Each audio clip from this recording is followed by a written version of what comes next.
আসসালামু আলাইকুম।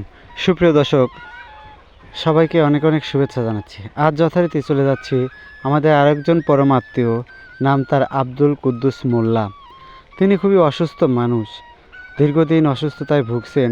তো আজকে তাকে দেখার জন্য যাচ্ছি এবং শীত বস্ত্র প্রদান করার জন্য যাচ্ছি তার বাড়িতে।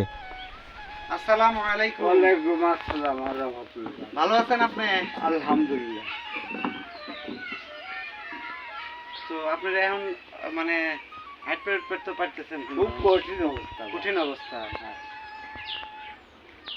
তো দর্শক, আজ চলে এসেছি আমার তাওই আব্দুল আব্দুল আব্দুল কুদ্দুস মোল্লার বাড়িতে।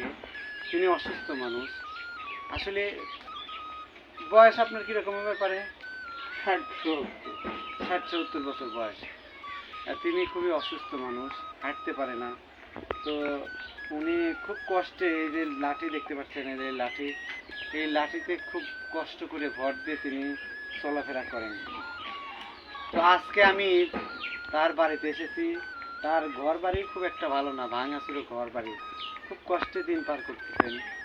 তো ওনাকে আমি একটা, এই যে শীতের কম্বল, আমার কাছে এখন আপাতত শীতের কম্বল, সেই কম্বলটা ইনশাল্লাহ দিচ্ছি।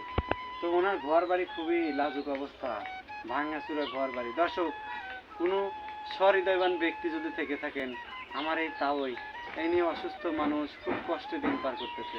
তো যদি একটু কেউ সহযোগিতা করতেন, আমার এই তাওইকে যদি একটু কেউ ঘর দিয়ে দিতেন, তাহলে খুবই উপকৃত হতো। দেখেন কি ভাঙাচুরা ঘর। তো ওনার ঘরগুলো আসলে সারা দরকার, মেরামত করা দরকার।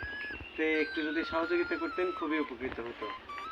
তো উনি এই বয়সে আসলে কাজকর্ম করতে পারে না, খুব কষ্টে দিন পার করছে।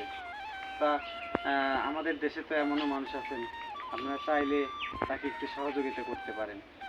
অবশ্যই এই তাওই মেয়েকে একটু সহযোগিতা করবেন। অসুস্থ মানুষ তিনি আসলে কাজকাম করতে পারেন না, খুব কঠিন অবস্থার মধ্যে দিন পার করছেন।